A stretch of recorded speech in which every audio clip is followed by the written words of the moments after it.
tricolor, aqui é Ney do canal Flume Mendel. Hoje a gente vai falar do pós-jogo entre Fluminense e Atlético de Goiás, jogo realizado em Goiás pela sexta rodada do Campeonato Brasileiro.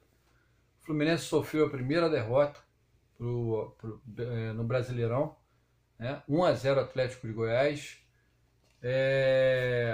O jogo foi, em termos de posse de bola, foi 50% para cada lado.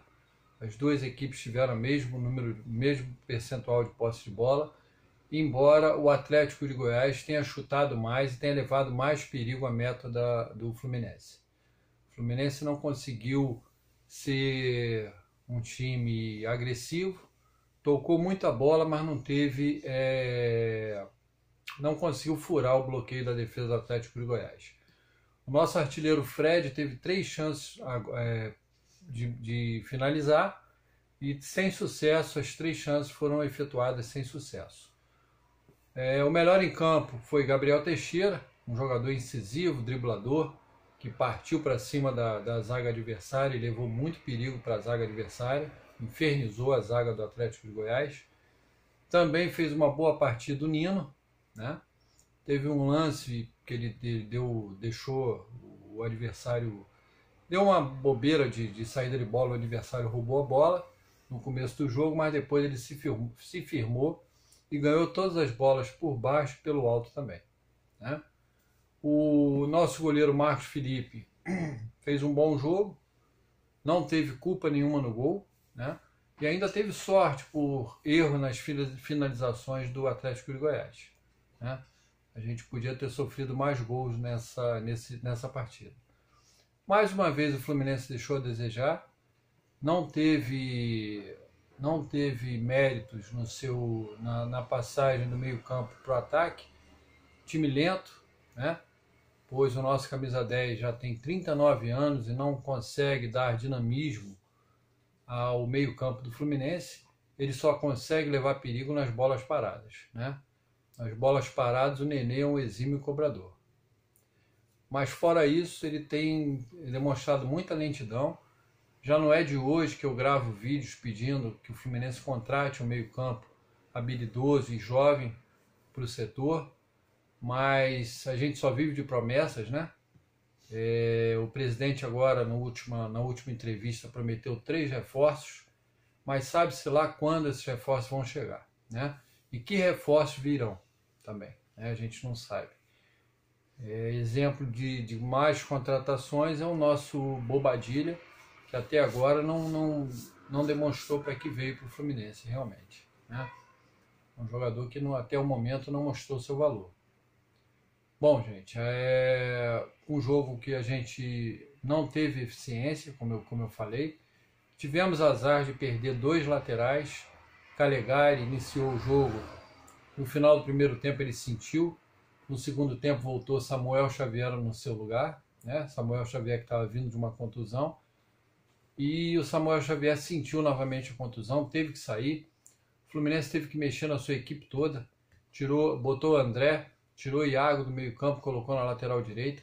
Enfim, o Fluminense não tem peças de reposição. Danilo Barcelos, horrível, né? Horrível. A gente até entende do treinador tentar poupar alguns jogadores. O Egídio já não é mais um garoto, tem 30 e poucos anos, não vai aguentar uma sequência de jogos, né? Não vem jogando bem o Egídio, mas é bem superior ao Danilo Barcelos. O Danilo Barcelos é horrível. Ele nem defende e nem ataca. É um jogador que é realmente medíocre para atuar no Fluminense.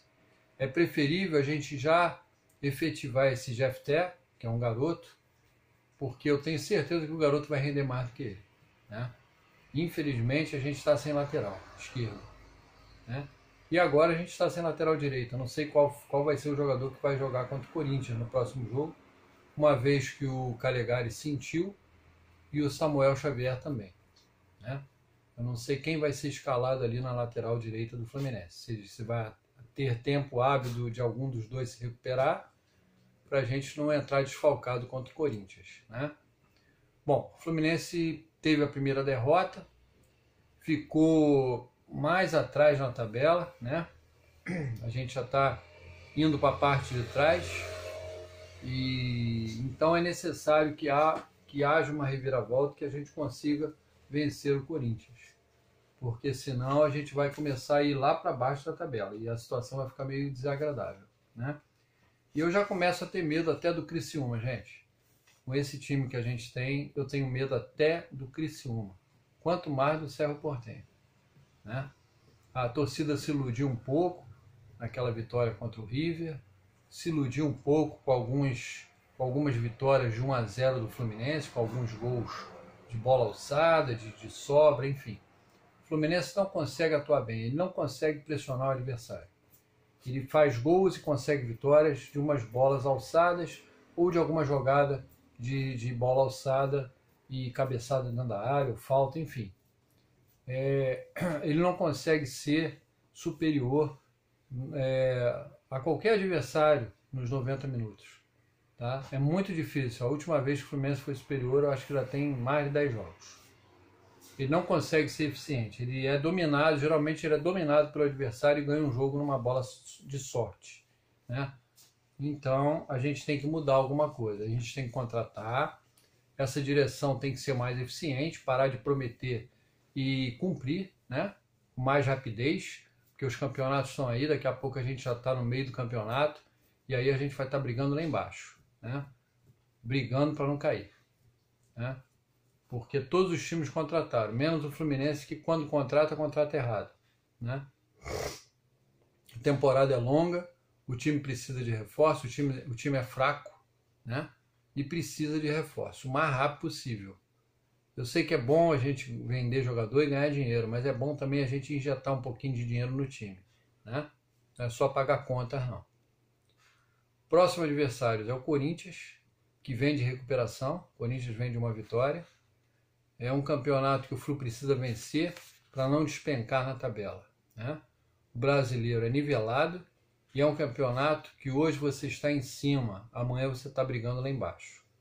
Então qualquer sequência de 2, 3 derrotas, o time despenca. Como também 2 ou 3 vitórias, o time rapidamente sobe, né? Então a gente tem que manter o time ali na briga, não lá embaixo na tabela. Além da gente não contratar, a gente ainda pode perder o Lucas Claro. Teve proposta do Oriente Médio. Diretoria só aceita negociar se a proposta for milionária. Tá? Vamos dar as notas do jogo agora. Do jogo Fluminense e Atlético de Goiás. Gol do Nathan Silva. Atlético de Goiás 1, Fluminense 0. Marcos Felipe, nota 7. Fez algumas defesas e contou com muita sorte. Não teve gol, não teve culpa no gol. Calegari, nota 6. Jogou só o primeiro tempo. Estava jogando bem até sentir a lesão. Foi substituído pelo Samuel Xavier, que entrou e logo em seguida sentiu também a antiga lesão que o fez ficar de fora de 2 jogos do Fluminense. Nino, 7. Seguro por baixo e pelo alto. Lucas Claro, 5, vacilou no gol. Aliás, o Lucas Claro vem vacilando em algumas jogadas, em alguns lances de alguns jogos do Fluminense. Não vem atuando bem como atuou no Brasileiro passado. Danilo Barcelos, nota 3, horrível, no ataque e na defesa. Perdido em campo. Martinelli, 6,5, marcou bem e saiu bem para o jogo, até cansar. Iago, 6,5, tem muita raça. Teve que jogar na lateral no segundo tempo e foi prejudicado. Nenê, 6, pouca movimentação. Só joga bem na bola parada. Gabriel Teixeira, 7,5, veloz, habilidoso pela esquerda, infernizou a zaga do Atlético de Goiás. 7,5. Fred, 6, teve 3 chances, mas sem êxito nas 3 chances. Kaique, 6,5, afobado e às vezes indeciso. Teve uma hora que ele podia deixar o Fred na cara do gol e ele demorou tanto que perdeu a bola, né? Roger, 4,5. 2 jogadores lesionados, equipe carente em algumas posições. Tem que fazer esse time evoluir taticamente, ser mais eficiente no ataque, tá? Ganso entrou no segundo tempo, nota 4,5. tentou ligar o meio-campo ao ataque, mas faltou rapidez, né? Hernandes entrou, não conseguiu ser participativo. Ele entrou no momento que o Atlético de Goiás pressionava. Luiz Henrique, 4, entrou mal, não produz nada no ataque. É um jogador que realmente vinha bem e do nada começou a cair. André, 5,5, jogou bem, mas não deu rapidez no meio-campo. Samuel Xavier, 6, entrou e sentiu a lesão. Então, gente, essa foi a equipe do Fluminense que entrou, né? Que jogou contra o Atlético de Goiás. Próximo jogo, Fluminense e Corinthians, no domingo, às 16 horas, em Volta Redonda, uma vez que o Maracanã está em reformas, né? Parece que vai chegando a hora de Jefté, nosso lateral do Júniors, ser escalado, né? Pois os dois laterais que vêm jogando não estão agradando já há tempos, né? O Egídio, que não é um jogador regular, e o Danilo Barcelos, que é horrível, né? Então o Jefté, eu acho que merece uma chance. Já é hora dele ter essa chance, já passou da hora, né? Gente, é isso aí. O recado que eu tinha que dar é esse, né? A gente precisa de reforço o mais rápido possível para tentar encorpar esse time. O time tem muitas carências. A gente precisa de lateral esquerdo, um meio-campo criativo, né? De ligação, e a gente precisa também de um centroavante que jogue pelos lados e jogue também enfiado, tá? Então a gente precisa que essa diretoria contrate o mais rápido possível, não demore, porque o campeonato está aí, já está na 6ª rodada, daqui a pouco a gente está no meio do campeonato. E a Libertadores e Copa do Brasil é mata-mata, tá? Depois que a gente for eliminado, não precisa contratar não. No final do ano não precisa contratar não, tá? A gente precisa de contratação agora, imediato.